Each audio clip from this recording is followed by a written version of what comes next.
September 1st today. It is Lymphoma Awareness Month. So I'm currently raising money for Lymphoma Australia. I found them to be an absolutely amazing organisation that offers the welcome pack when you first get diagnosed, full of all these essential products that really make your time a lot more comfortable. They do the online support groups. So whenever you hear me talking about going to some sort of online support group, it's probably being run through Lymphoma Australia, and they cover all different topics, and the groups are run by registered nurses that are employed through Lymphoma Australia. And then that also obviously brings me to the one of the biggest helps that I found with Lymphoma Australia is their on-call nursing hotline that you can contact and ask any of those questions.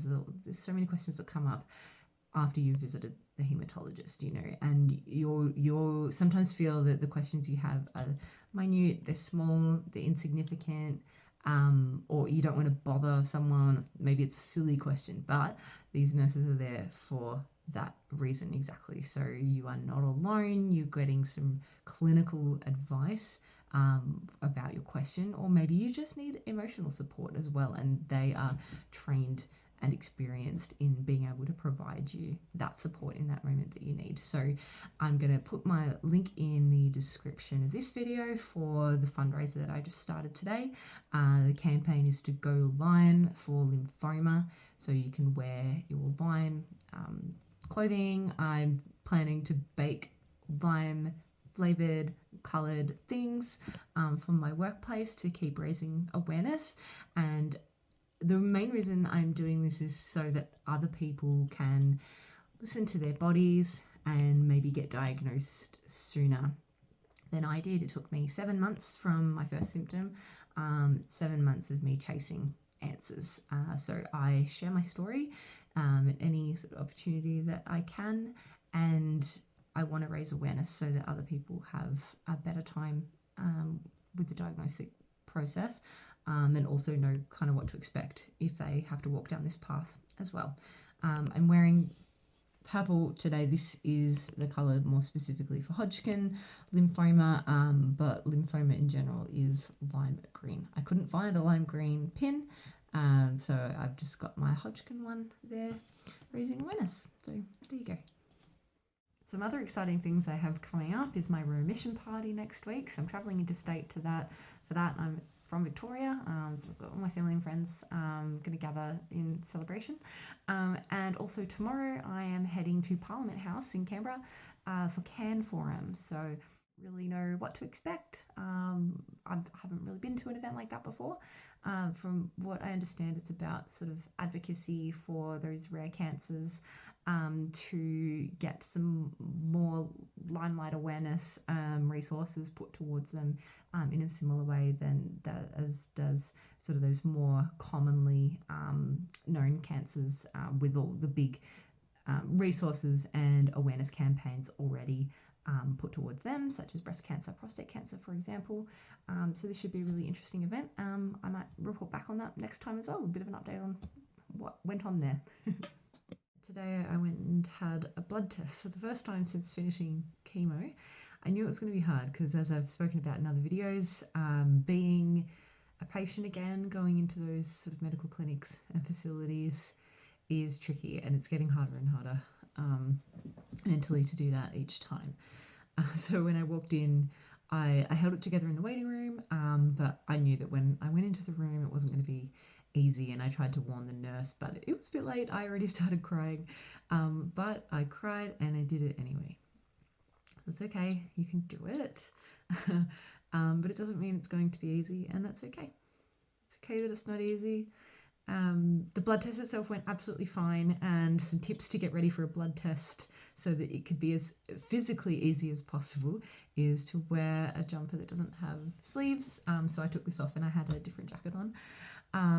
So you can just very easily take it off, put it on again afterwards, and putting a nice big warm coat on afterwards that you don't have to struggle to get your arm into after a blood test is just really comforting. So that's one thing. I drank lots of water in the lead up to it. I had a good lunch, really nutritious, so that I wasn't going to feel faint at all. And and I had my headphones with me so I could watch a podcast in the waiting room and be as distracted as I could be. My blood test today. Oops, there's Maisie. The nurse who was helping me actually had cancer herself 20 odd years ago. She was really experienced and just really handled my emotions really well.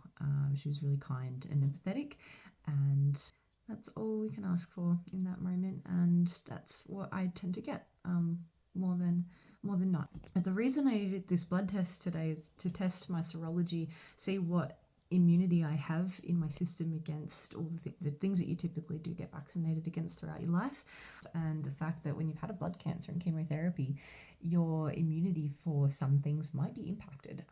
So I need to get a panel for work because I do need to be vaccinated as a healthcare worker.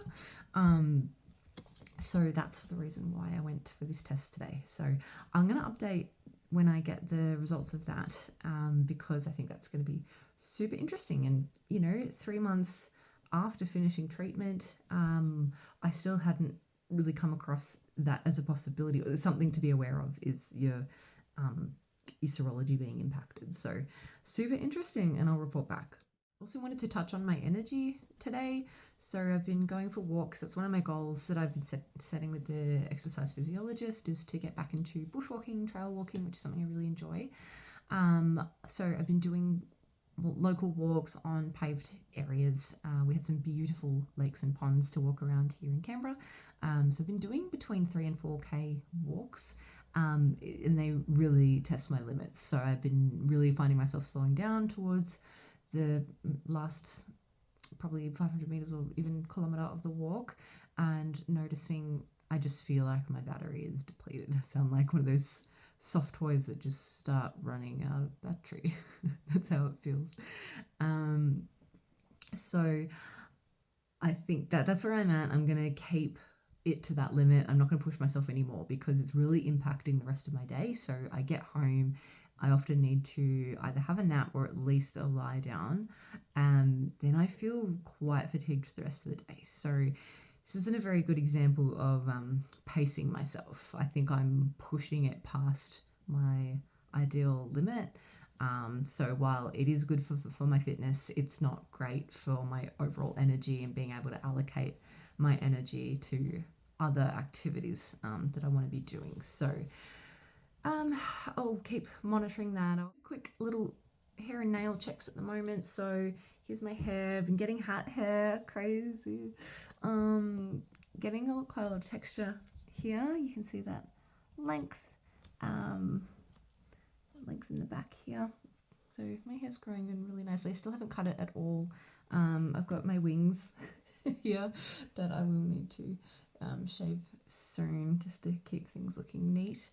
My nails are feeling so much stronger, but still causing some sharp pains if I try and use them too much. So what I've been doing is making sure instead of like opening cans or ring pull cans with my nails, I get a spoon and I sort of leverage it under.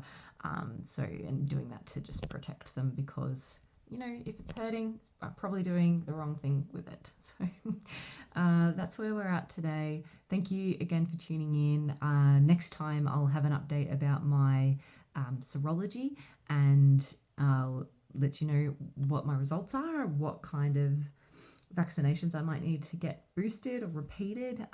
So I'll take you down that path, see what that looks like. Thanks again, and see you next time.